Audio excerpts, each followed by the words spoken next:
Well, hello there, Psych2Goers, welcome back. Do you seek change in your life? Maybe things have felt rather dull or repetitive. Sometimes change can be good, like living someplace new or taking on a new job or regimen, such as diet or an exercise plan. Other times, not so much. Changing your life in 6 months can seem like a lifetime away when you think about how long 6 months feel. However, honing aspects of the way you chase and approach the things you're trying to get is a good place to start. So here's how to change your life in 6 months.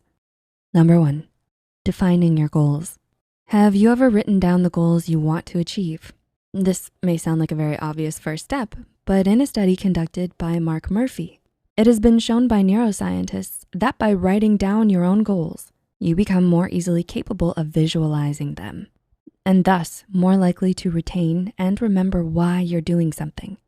Now, it's not possible to always have a pen and paper lying around, or maybe you don't feel as though you want to go find it.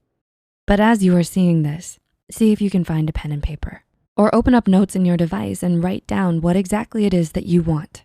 One big goal that will be at the very tippy top. This goal should be the biggest thing that sticks out in your mind, the reason you clicked on this video. For example, if you wanna be the strongest person in the world, you may write 3 core steps, such as exercise every day, eat healthier, and find a trainer. These on their own sound very challenging and as though they may take a lot of time, money, and effort to achieve. Break them down a bit further. For exercise every day, you may make sub-bullets such as Google a good gym, 5 crunches in the morning and 5 at night, and borrow weights from a friend. Now write a few steps about how you have to get there. Start with 3 steps. Make sure that these even smaller goals are the absolute tiniest steps that you can start as soon as possible. This may assist your brain in visualizing steps that are attainable, rather than picturing them as so out of the blue that they're impossible, and bringing them down to earth. You will notice that when you break your ultimate goal down into pieces, it gives you a starting place for you to begin. Number 2, starting small, yet forgiving. This is the time that it'll be different. I'm going to do it perfectly. If you find yourself striving for perfection, telling yourself this can sometimes be a detriment to your success even before you start. Ouch. If you've ever started a New Year's resolution before or known someone who has, burnout or fatigue can be unforgiving, leaving you to feel as though if you fall through with your promise, then the entire thing is ruined. Maybe you're starting a new diet, yet you slip up once and figure that you may as well throw the whole thing away. Sticking to a plan doesn't mean doing the plan perfectly each time. Knowing your own limits and what you're likely and not likely to do can help you decide for yourself. Let's say that you wanna wake up early.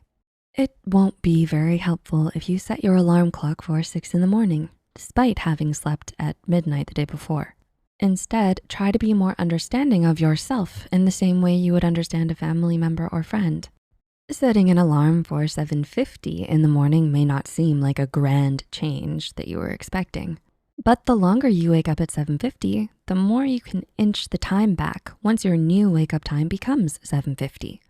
It's 10 more minutes of success versus waking up at 8 a.m. dissatisfied that you weren't able to follow your goals. Progress is progress. Be gentle with yourself. Number 3, celebrate your growth. Understand your hiccups. All success that you make should be celebrated, right? By designating a specific day to review your progress helps you reflect on the progress you've made. You will notice your daily or weekly tasks are turning into routines and that you've made a visible change. And as the mistakes that you made tend to dwindle, you'll feel that you may be ready for more challenges.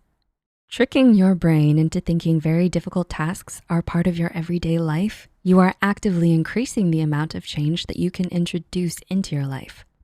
You may find that you've been doing exercises for 20 minutes instead of the 5 you promised.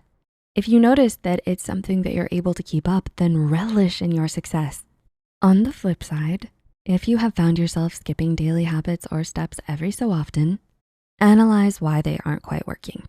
Be honest with yourself. Is it too boring? Too hard? You don't understand it or just don't have time? The answers will help you to adjust these goals to make them fit better for you. Once the 6-month period has passed, You will notice that instead of having only a few weeks or months of rigorous progress, only for it to stop short in disappointment, you're making steady progress to a goal that you formulated, nurtured, and worked for all by yourself. What are some of your goals that you're going to be working towards over the next 6 months? Feel free to leave a comment down below with your thoughts, experiences, or suggestions. If you found this video helpful, be